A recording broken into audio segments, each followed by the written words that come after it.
یہ سمجھتے ہیں کہ شیطان گناہ کی خواہش دل میں ڈالتا ہے، یہ غلط ہے۔ گناہ کی خواہش یہ ویسے ہی دل میں ہوتی ہے۔ لوگ کہتے ہیں نا رمضان میں شیطان بند ہو جاتا ہے تو گناہ کیوں ہوتا ہے؟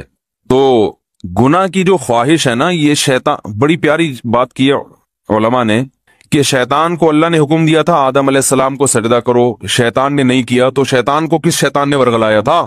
کیا ہو گیا بھائی؟ شیطان کو کسی شیطان نے بولا تھا کہ سجدہ نہیں کرو، یہ مٹی سے بنا اور تمہاری ویلیو گر جائے گی، تم آگ سے بنے ہوئے، تم مٹی کو سجدہ کرو گے تو تمہاری ویلیو ختم ہو جائے گی۔ یہ پٹیاں کس نے پڑھائی تھی؟ کوئی اور شیطان تھوڑی تھا۔ شیطان کی اپنے ذات میں حسد اور جیلسی۔ تو انسان دو وجہ سے گناہ کرتا ہے، ایک تو یہ کہ اس کے دل میں خواہشات پوری کرنے کی چاہت اللہ نے ویسے ہی رکھی ہے۔ بھائی فرشتوں میں خواہشات ہوتی ہیں؟ نہیں ہوتی۔ فرشتوں میں نہ روٹی کی خواہش نہ کوئی اور خواہش، تو اللہ نے انسانوں میں رکھی ہوئی ہیں۔ روٹی بھی چاہیے، صحت بھی چاہیے، گھر بھی چاہیے، گاڑی بھی چاہیے، عزت بھی چاہیے، بہت ساری چیزیں چاہیے کر کے وہ ایک طویل فہرست بنائی ہوئی ہے اس نے۔ سر پہ بال بھی چاہیے، یہ بھی ضروری ہے۔ آج کل کیا ہمیشہ سے چاہیے، لیکن میں ان لوگوں سے کہتا ہوں کہ جو سر کے بال کٹا کے یہ سمجھتے ہیں کہ ہم اللہ کو راضی کر رہے ہیں، کم از کم یہ الزام اللہ پہ مت لگاؤ، ٹھیک ہے نا؟ بال کٹائیں، بعض لوگوں پہ ٹرینڈ اچھی لگتی ہے، لیکن اس کو سنت نہ سمجھیں۔ تو انسان کی طبیعت ایسی ہے کہ وہ خواہشات کی طرف مائل ہوتا ہے، اس کی فطرت ہے۔ وہ تو شیطان نہ بھی کہے تو مائل ہوتا ہے۔ دیکھو جب روزہ رکھتے ہیں تو ہمارا پانی پینے کا دل چاہتا ہے کہ نہیں چاہتا ہے پیاس میں؟ تو یہ شیطان سمجھا رہا کہ پانی پیو؟ بولے نا بھائی، وہ تو میڈیکل سائنس یہی کہتی ہے کہ جب پیاس لگے گی تو پانی پینے کا دل چاہے گا، تبھی تو روزے کا ثواب ملے گا۔ بھوک لگے گی تو روٹی کھانے کا دل چاہے گا۔ ہاں، اب مسلمان یہ دیکھتا ہے بھائی اللہ کی طرف سے اجازت ہے تو کھا لو، اجازت نہیں ہے تو نہیں کھاؤ۔ اب روزہ ہے تو اللہ کی طرف سے اجازت نہیں ہے، بعض دفعہ اللہ کی طرف سے کھانے کا حکم ہوتا ہے۔ کسی ایسے شخص نے نفلی روزہ آپ نے رکھا ہوا ہے، دعوت کر لی جو آپ کے بڑوں میں سے ہے، قریبی رشتہ داروں میں سے ہے، آپ اس کی دعوت اٹینڈ نہیں کریں گے تو وہ ناراض ہونے کا خطرہ ہے، تو پھر شریعت کا حکم کیا ہے؟ یہاں روزہ توڑ دو، روزہ توڑ کے اس کی دعوت کھا لو۔ پھر فقہا کا اختلاف ہے، بعض کہتے ہیں کہ بعد میں قضا کرے، بعض کہتے ہیں نہیں کرے۔ امام حنیفہ کے نزدیک بعد میں قضا کرنا ضروری ہے۔ تو یہاں کھانا کیا بن گیا؟ حالانکہ اس وقت دل چاہ رہا ہوتا ہے کہ نہیں کھائے، کیونکہ اتنی مشکل سے دوپہر تک کا روزہ آپ نے برداشت کر لیا، صبح کی چائے چھوڑ دی، گٹکا بھی نہیں کھایا، صبح پان بھی نہیں کھایا، اتنی قربانیاں دے کے 12-1 بجے تک آپ پہنچے اور دعوت آ گئی، اور ایسی کی دعوت آئی جو آپ کے چچا لگتے ہیں رشتے میں اور بڑے قریبی ہیں، اور وہ ناراض ہو جائیں گے کہ یار آج ہی روزہ رکھنا تھا، میرے بچے کا ولیمہ ہے، آج ہی روزہ رکھنا تھا۔ تو بہتر کیا ہے کہ آپ روزہ، حالانکہ یہاں دل چاہ رہا ہوتا کہ نہیں توڑو، کیونکہ فقہ حنفی میں تو بعد میں قضا کرنی پڑے گی نا اس کو، یا تو چلو بالکل ہی غریبی میں معاف ہو رہا ہوتا، یہ بعد میں کون قضا کرے گا یار، آج رکھ لیا۔ تو خواہشات، یہ شیطان نہ بھی ہو تو انسان کے دل میں اللہ نے خواہشات کا ایک سمندر رکھا ہے۔ شیطان کیا کرتا ہے؟ شیطان یہ دیکھتا ہے کہ یہ آدمی اپنی خواہشات اس لیے پوری نہیں کر رہا کہ اس میں اس کو خطرہ ہے کہ آخرت میں جہنم کی سزا ملے گی۔ یہی وجہ ہوتی ہے نا مسلمان، ورنہ تو بھائی سارے چرسی روئنچی ہوتے بھائی۔ مجھے لوگ آ کے بتاتے ہیں کہ یار وہ فلاں کنٹری میں اتنے لوگ 99% لوگ ڈرگز لیتے ہیں۔ چرس کا انگلش میں ایک بڑا ٹیکنیکل قسم کا نام آیا ہے جس سے چرس پینے والا چرسی بھی نہیں کہلاتا اور معاشرے میں اس کی عزت ہو جاتی ہے۔ کچھ دن پہلے ایک صاحب آئے کہ بھی یہ یو کے سے آئے ہیں اور یہ ایک انگلش میں چیز میں نام بھول گیا، وہ پیتے ہیں۔ میں نے کہا یار یہ تو ہم سے زیادہ پڑھے لکھے ہیں، وہ ایسی خوبصورت چیز پی رہے ہیں۔ یہ انگلش میں نا بڑا ٹیکنیکل قسم کا نام تھا، تو میں نے کہا وہ اس کو اردو میں ترجمہ کیا، انہوں نے کہا چرس، تو میں نے کہا یہ بولو چرسی ہے بھائی۔ ان کو بولا تو نہیں میں نے، بے عزتی ہو جاتی، لیکن دل میں میرے خیال ہے ان کو سیدھا بولو بھائی یہ کیا ہے؟ چرسی ہے مفتی صاحب، اس کے ڈریسنگ پہ نہ جانا، اس کی انگلش پہ نہ جانا، ہے چرسی، اصل میں یہ ہونا چاہیے تھا۔ تو اب کیا ہے کہ وہ وہاں تو بہت زیادہ نشہ ہے نا، تو لوگ کہتے ہیں وہ اتنا نشہ کرتے ہیں، ہر آدمی شراب پیتا ہے، ہر آدمی زنا کر رہا ہے، تو میں کہتا ہوں بھائی وہ تو کریں گے جب ان کا خیال ہے کہ زنا پہ کوئی سزا ہی نہیں ملنے والی ہے بھائی، تو 2 دن کی زندگی کوفت سے کیا فائدہ؟ لائف کو انجوائے کرو، وہ صحیح کر رہے ہیں اپنے حساب سے۔ رہا یہ مسئلہ کہ وہ چرس پی رہے ہیں، ڈرگس لے رہے ہیں تو صحت برباد ہو رہی ہے، وہ کہہ رہے ہیں بھائی صحت بچا کے، مزے کے لیے صحت بچانی ہے نا، تو جب صحت برباد کرنے میں زیادہ مزہ آ رہا ہے تو صحت بچا کے کرنا کیا ہے؟ کیا خیال ہے؟ ٹیپو سلطان کا قول تھا نا، شیر کی 1 دن کی زندگی گیدڑ کی 100 سال کی زندگی سے بہتر ہے۔ تو جو چرسیوں کی نظر میں یہ قول کا مطلب یوں ہے کہ ہیروئن چی کی 4 دن کی زندگی بغیر ہیروئن چیوں کی 4000 سال کی زندگی سے بہتر ہے. وہ کہہ رہے ہیں ہیروئن پی کے جو 4 دن میں جو مزہ آتا ہے وہ تمہاری بغیر جو ہیروئن کی زندگی ہے وہ 60-70 سال میں کیا ہے یار, یہ کوئی زندگی ہے؟ تو اس کا یہ نظریہ بن چکا ہوتا ہے. تو جب وہ اس کو کوئی آخرت کا خوف ہی نہیں ہے, اللہ کے سامنے جواب دہی کا وہ خوف ہی نہیں ہے, تو وہ جو چاہے کرے بھائی. مسلمان کیا کرتا ہے کہ جب گناہ کی طرف اس کی طبیعت مائل ہوتی ہے, جو ہر ایک کی مائل ہوتی ہے, علماء کی بھی ہوتی ہے, بزرگوں کی بھی ہوتی ہے, عام آدمی کی بھی ہوتی ہے, یہ تو انسان کی نیچر ہے بھائی. بھوک لگی ہوگی تو روزے میں شدید بھوک لگ رہی ہے آپ کو. دیکھو جب رمضان گرمیوں کا روزہ ہو اور دسترخوان پہ بیٹھے ہوئے ہوں, سامنے چاٹ اور پتہ نہیں کیا کیا چیزیں مزے کی رکھی ہوئی ہوتی ہیں, تو مفتی صاحب بھی ٹائم دیکھ رہے ہوتے ہیں نا جلدی جلدی, یار کتنا ٹائم رہ گیا, کیا خیال ہے, تو پتہ چلتا بھائی اس کا بھی دل چاہ رہا ہے. تو بزرگ بیٹھے ہوں گے وہ بھی بار بار دیکھ رہے ہوں گے, اذان کی طرف توجہ ہوگی کہ یار کب سائرن بجے گا یا کب اذان ہوگی. تو یہ جو خواہشات اللہ نے ہمارے اندر رکھی ہیں, ان خواہشات کی طرف ہر ایک کی طبیعت مائل ہوتی ہے, لیکن ان خواہشات پہ مسلمان عمل کیوں نہیں کرتا؟ بھائی ناجائز ہے, ضمیر ملامت کرتا ہے, بھائی سزا ملے گی اس پر, دنیا میں بدنام بھی ہو سکتے ہیں اور آخرت میں بھی سزا مل سکتی ہے. یہ چیزیں ہیں جو زنا سے بھی روکتی ہیں, شراب سے بھی روکتی ہیں, ماں باپ کے ساتھ بدتمیزی سے بھی روکتی ہیں, اور بہت ساری چیزوں سے. شیطان کیا کرتا ہے کہ جب آپ بریک لگا رہے ہو نا, اس کے انجام کو دیکھ کے, تو شیطان اس کا بھیانک انجام پہ ایک چمک پٹی جو ہے نا, یا ایک خوبصورت چادر لگا کے اس بھیانک انجام کو خوبصورت کر کے دکھا دیتا ہے. بات آ رہی ہے سمجھ میں؟ شراب پینے والا جو پہلی دفعہ شراب پیتا ہے تو اسے پتا ہوتا ہے کہ یہ غلط ہے, تبھی وہ کبھی اپنی اولاد کے لیے شراب کو پسند نہیں کرے گا کہ میرے بچے بھی شرابی ہوں, میری بیگم بھی شراب پیتی ہو, میرے ابا بھی پیتے ہو, میری اماں بھی پی, وہ کہے گا میں ہی پیوں, باقی میرے رشتہ داروں میں کوئی نہ پیے. تو پہلی دفعہ جب شیطان اس کو شراب پلواتا ہے, اسے پتا ہوتا ہے کہ یہ انسان کو پتا ہوتا ہے یہ غلط ہے, اس کا انجام برا ہے, اس سے جگر خراب ہو جاتا ہے, اور پھر عادت پڑ جاتی ہے, جو نہیں ملے گی تو دماغ خراب ہوگا اور قتل بھی ہو جاتے ہیں, سب واقعات اس کے سامنے ہوتے ہیں. لیکن وہ یہ کہہ کے پیتا ہے کہ شیطان اسے کہتا ہے اگر تم نے یہ لذت حاصل نہیں کی اور اس کے بغیر ہی دنیا سے چلے گئے تو یہ مزہ تو بولو بھائی رہ گیا. بعض دفعہ یہ کہتا ہے پی لو 1-2 دفعہ سے کیا ہوتا ہے توبہ کر لینا. بعض دفعہ یہ کہتا ہے تمہاری ٹینشنیں اتنی ہیں کہ شراب کا جو نقصان ہے وہ نقصان اتنا زیادہ نہیں ہے جتنا یہ ٹینشن تمہیں نقصان دے رہی ہے, تو علاج کے طور پر پی لو, یہ ٹینشن تو ختم ہوگی نا. بھائی لوگوں کو غم ہوتا ہے نا, اسٹریس میں آتے ہیں, کوئی بھاگ گئی, کوئی منگنی ٹوٹ گئی, کہیں جاب لیس ہو گئے, درجنوں قسم کے مسائل دنیا میں لوگوں کے ساتھ چل رہے ہیں. تو اب وہ اسٹریس ہوتی ہے, ٹینشن وہ چائے سے ختم نہیں ہوتی, وہ کافی سے ختم نہیں ہو رہی, تو کہتے ہیں یار تھوڑا سا پی لیتے ہیں, دماغ کیا ہو جائے گا, ریلیکس, وہ ٹینشن بھول جائیں گے. تو یہ شیطان یہ کیا کرتا ہے, وَزَيَّنَ لَهُمُ الشَّيْطَانُ أَعْمَالَهُمْ, شیطان, قرآن کہتا ہے کہ شیطان کسی برائی میں جو بدبو ہے نا اور جو گندگی ہے اس کو ہٹا کے اس کو مزین کر دیتا ہے. زینت کسے کہتے ہیں؟ زینت کہتے ہیں نا کوئی مزین کا مطلب یہ نہیں کہ یہ چیز واقعی اچھی ہے یا نہیں ہے, میک اپ اچھا ہے, اس کو زینت کہتے ہیں.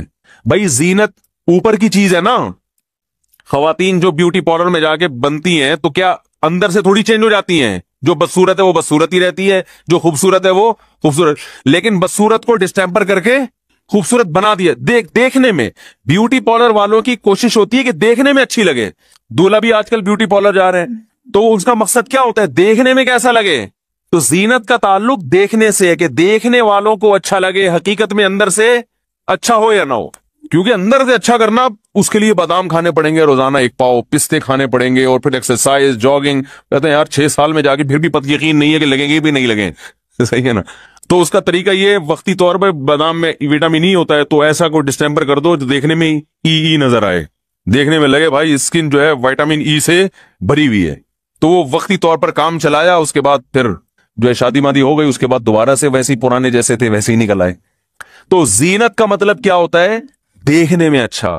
تو قرآن کے الفاظ دیکھیں, وَزَيَّنَ لَهُمُ الشَّيْطَانُ أَعْمَالَهُمْ, شیطان ان کے برے اعمال کو مزین کر دیتا ہے, یعنی برائی سے برائی ختم نہیں کر سکتا, لیکن وہ ایسا بنا دیتا ہے کہ دیکھنے میں وہ برا کیا لگ رہا ہوتا ہے, اچھا لگ رہا ہوتا ہے, دیکھنے میں اچھا لگ رہا ہوتا ہے. غور کرو گے تو نہیں لگے گا. دیکھو جو چیز دیکھنے میں اچھی لگ رہی ہوتی ہے, اگر اس کی گہرائی میں جا کے غور کرو گے تو پھر عقل فیصلہ کرتی ہے حقیقت میں بھی ہے یا